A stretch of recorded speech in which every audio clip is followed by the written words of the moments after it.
Hello, I'm Chrissie. Welcome to Chrissie Crafts. Come and see what's on my hook and needles, what's in my hoop, and what's happening at home. Hello everybody. Big welcome to my new subscribers. Thanks very much for following. And hello again and welcome back to everyone who's been here before. So let's get straight to it.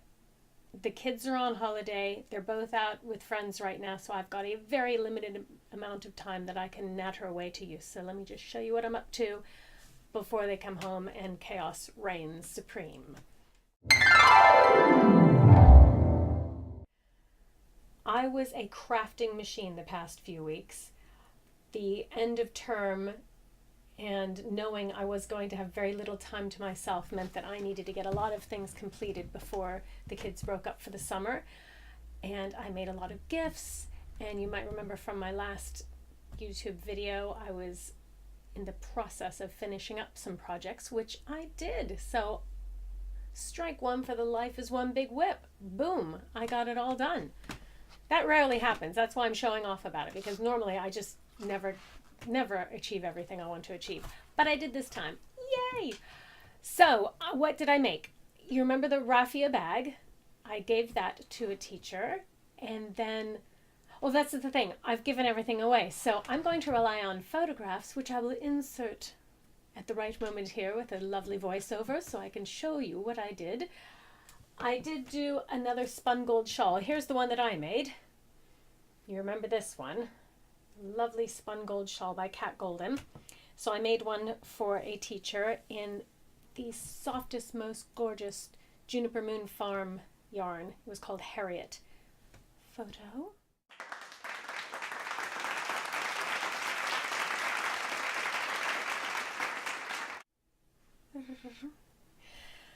The great thing about this shawl is, well, first off, you could wrap it around like a scarf, but what I find with this design is that it's great for kind of people who aren't that big into crochet, because it's kind of contemporary and modern looking, which I really like. It's not too lacy or frou-frou or anything, and it's with the right yarn, it could be quite a contemporary design, so I think it suits the person I gave it to quite well. And if I'm being honest, I have another person I think I'd like to make it for too, because I just really love it. It's so easy. Some people have said that, you know, the quadruple trebles are a bit tricky, but if I'm being honest, they're tricky at the beginning because you're just, you know, you're working at the very beginning and you're working in a very small row. You're working a new stitch for most people that is just through loops and through loops and through loops over and over and over again. So of course it's slow at the beginning, but honestly, by the time I'm just a few rows up, it's whizzing by, and it grows by a couple inches with every row, which is fantastic. So I highly recommend it. The details for where you can find this pattern and the yarn and everything will be below in the show notes, so check it out there. The next thing I made were some cute little plant pot covers. My youngest daughter had an aloe vera plant in class. One of the things they were studying included an aloe vera plant, and she had taken one in that we had just to show what it does and what it looks like.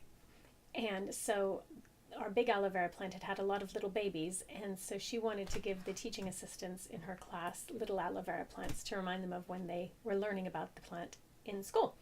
So we did. I crocheted little pot covers. Another photo insert.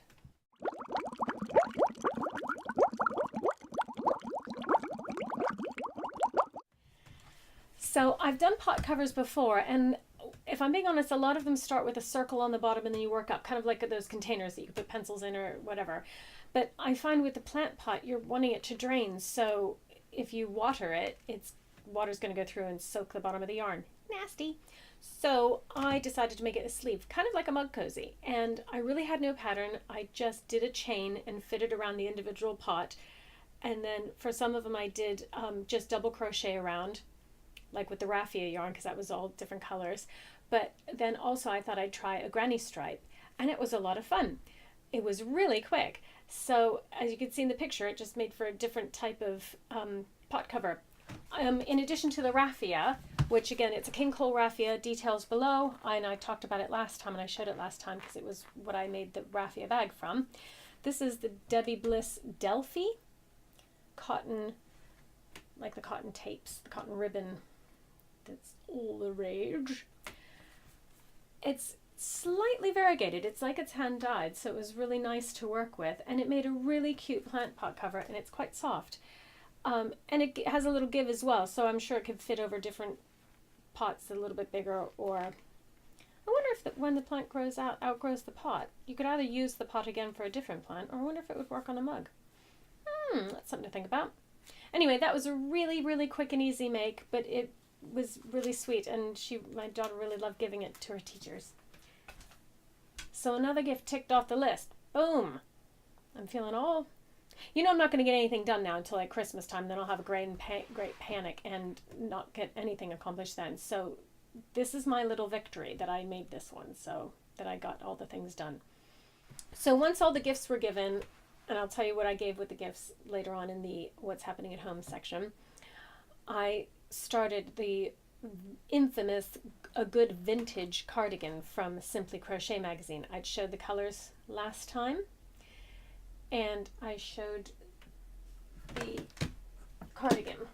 Now, it was bigger than this, but I'd shown you how I'd worked a number of rows, but this was the size 8 to 10, and I had the correct gauge, and it was working up rather big for me because it was going crossed over.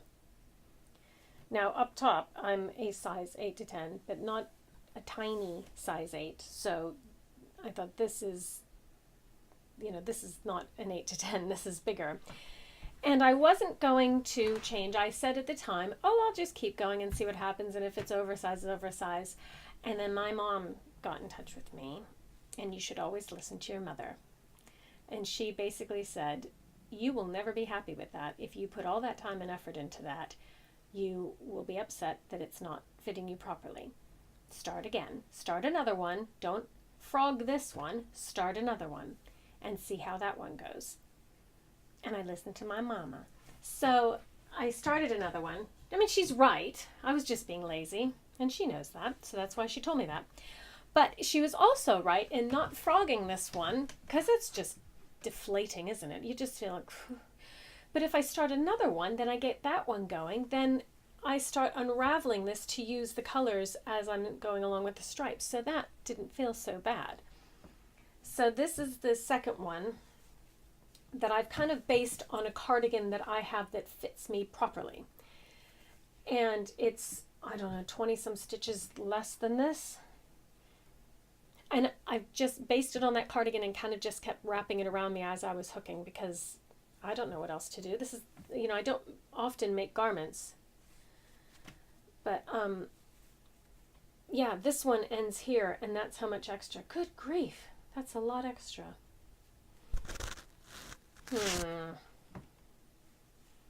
Yeah, that's a raised eyebrow moment, that one. I'm really not happy with that.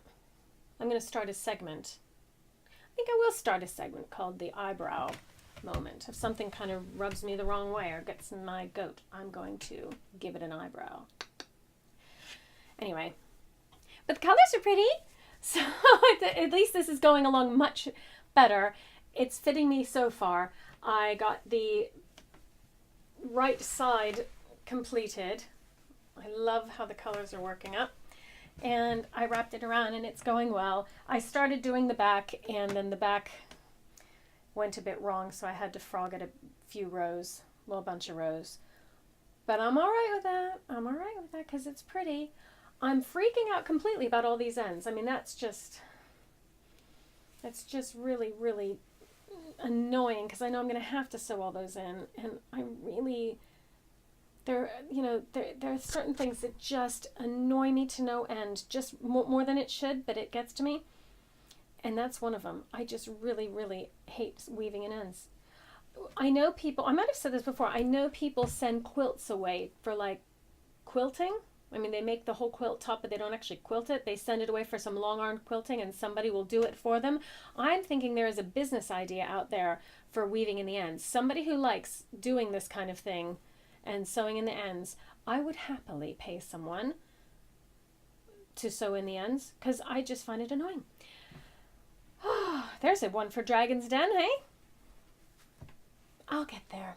I have already had promises from friends with when I have the time, when it comes time to sew in all the ends, we'll have a good gossip, a nice bottle of Prosecco, and I'll sit there weaving in the ends and I'll never even notice that it's gone. So I do need to be distracted. I'm like a child. Distract me. But I'm happy with how that's coming along, and it's coming along quite quickly once you're into it, because granny stripes grow so quickly. Yay!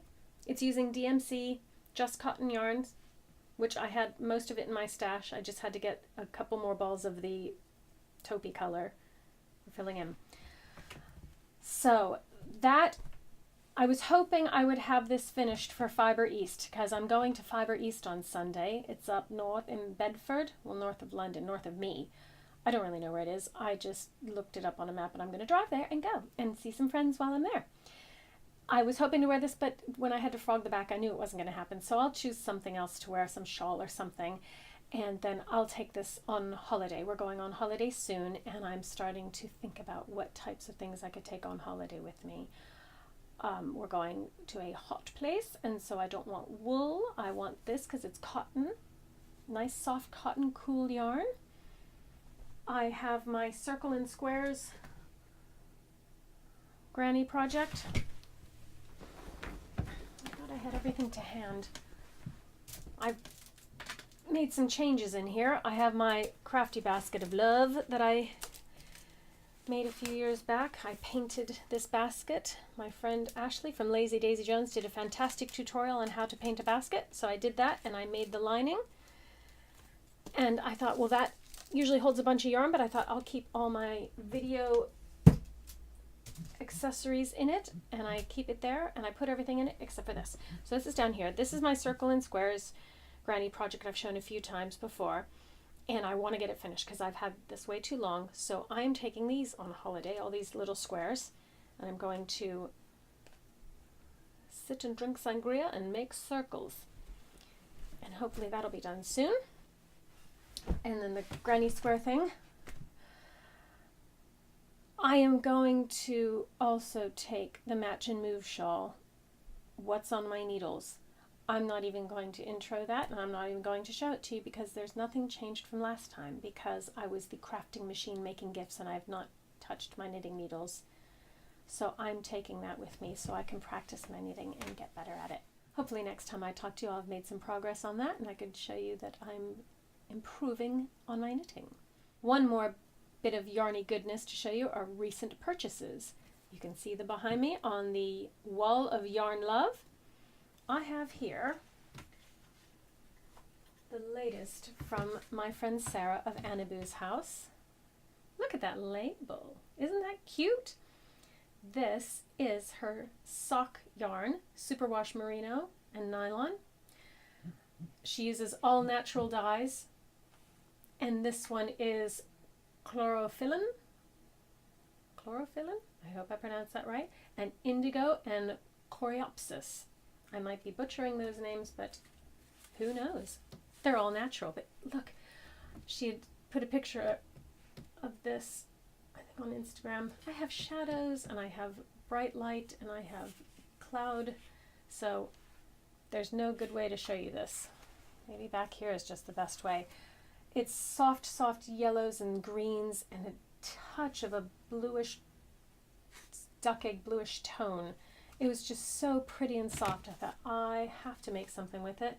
I don't know what I'm going to make with it. I just know that it wanted to be on the wall of Yarn Love. So it is. And, well, I know I'm probably going to make one of her lovely shawls with it. Her latest one that has the little tassels. I think that's what this will be. The other yarn, which is beguiling, to say the least, is Little French Meadow. Little French Meadow. This is their Hydrangea Blue, and I adore hydrangeas. I find them the most magical of plants because of those colors you can get. And they've just captured it perfectly. It has the purples, the blues, the sky blues, the indigo blues. I mean, this is just dreamy.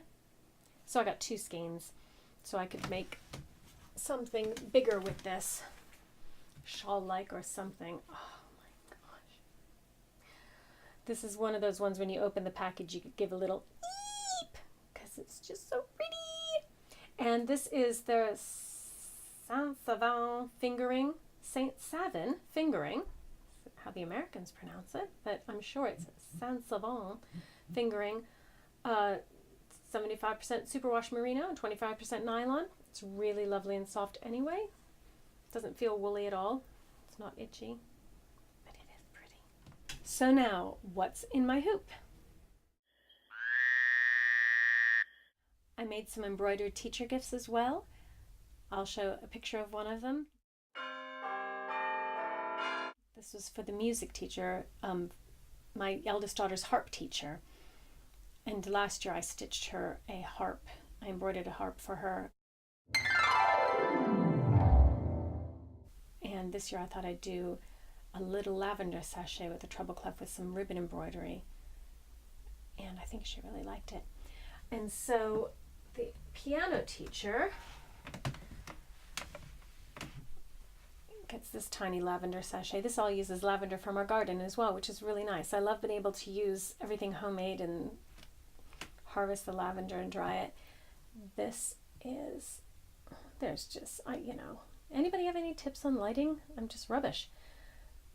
But you can see there,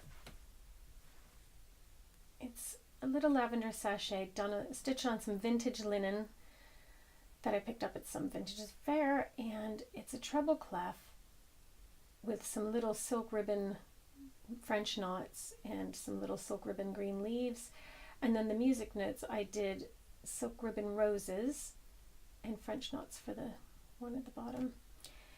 And then, it's a little bit twee, a little bit cutesy because it's pink and blue, but the piano teacher loves pastels colors, and so I thought it'd be really nice to give her some of the really soft colors. But on the backing fabric, I had a pink chosen, but then once I looked at this, I thought with the pink it was just going to be really a bit over the top. So I found this really tasteful and lovely soft blue fabric that I had in my stash, and it goes quite nicely. And then I couldn't leave well enough alone, so I decided to do a little thread crochet border, just a rustic one. I didn't want anything too fancy, just really, really simple and kind of, in keeping with the slubby texture of the vintage linen. I didn't want anything too pristinely perfect, but I thought that was quite sweet just to add a little extra something. So that is the little lavender sachet. It smells so nice as well. Oh, I want to make more of these. I think these will be, we got a lot of lavender this year from the garden, so I think I'll make more with different motifs on the front depending. I think initials would be nice, like a little monogram. Anyway, along with this, I made, using more lavender, those of you who follow me on Instagram will have seen the lavender shortbread biscuits. Oh, they smell so lovely. So it uses a couple tablespoons of lavender from the garden. You chop it all up and just put it in with the shortbread. This is a fantastic recipe I've made a few times now from a website called The Country Wives. Details below. You want to make this one. This is so easy. It whips up in no time flat, and then you put it in the fridge. It's in a log, so you just slice it and pop it in the oven. So delicious. It's not too flowery, like not too lavender. Floral flavors can so overpower things and be quite disgusting. It tastes like soap. This does not. This is just a beautiful, delicate hint. Both my daughters love it, even the youngest, who's 7, and 7-year-olds are notoriously picky, but she loves them. And they're a really pretty gift. They're really different and really lovely. So I have made another batch of those to give to the piano teacher. And Grandma, you're going to get some too. I know we talked on the phone about this and you were wondering what on earth lavender cookies would taste like. So some are coming to you this week. The other thing I have on my hoop that will come on holiday with me as well is the Om Sweet Om embroidery for my yoga teacher. I showed you last time the font that I've chosen, and I'd traced it onto some linen, and I've just started stitching. I just want it to be satin stitch for that bit of it, and I found the most amazing, well, I had it for years, but I kind of forgot about it. I had bought this really interesting packet of fibers, and they included these spools of, like, one's a bit sparkly string kind of stuff. It's not thread, it's too thick. And then this, which is a wavy, silky,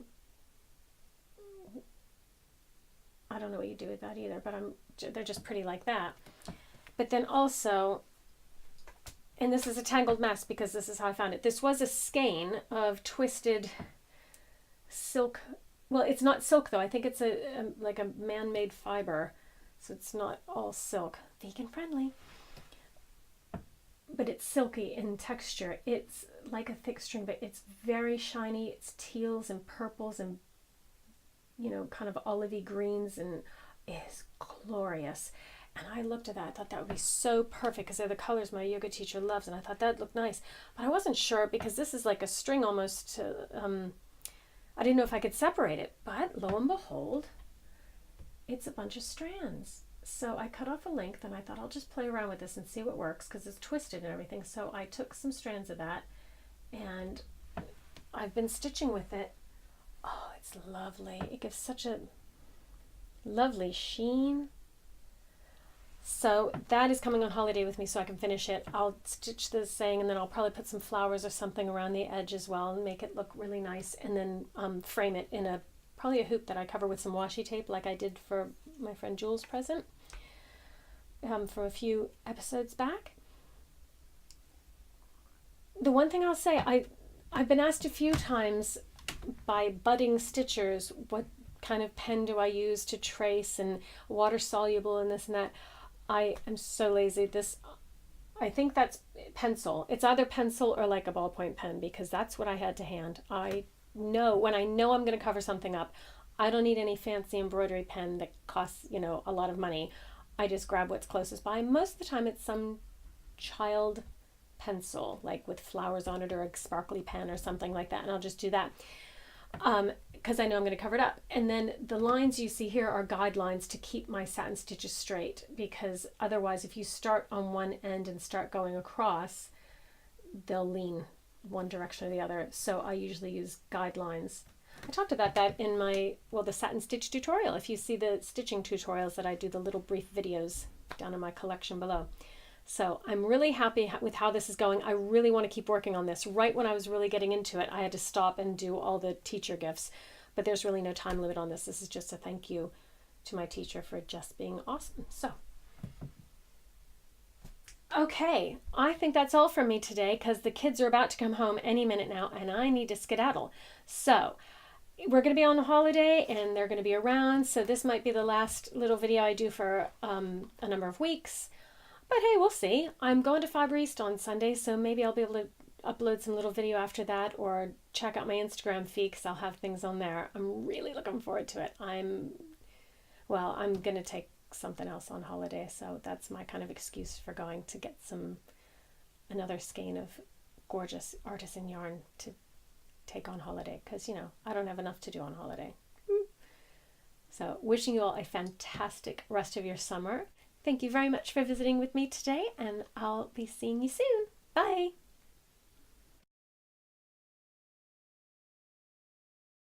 I'm on borrowed time! The kids are around, it's the holidays!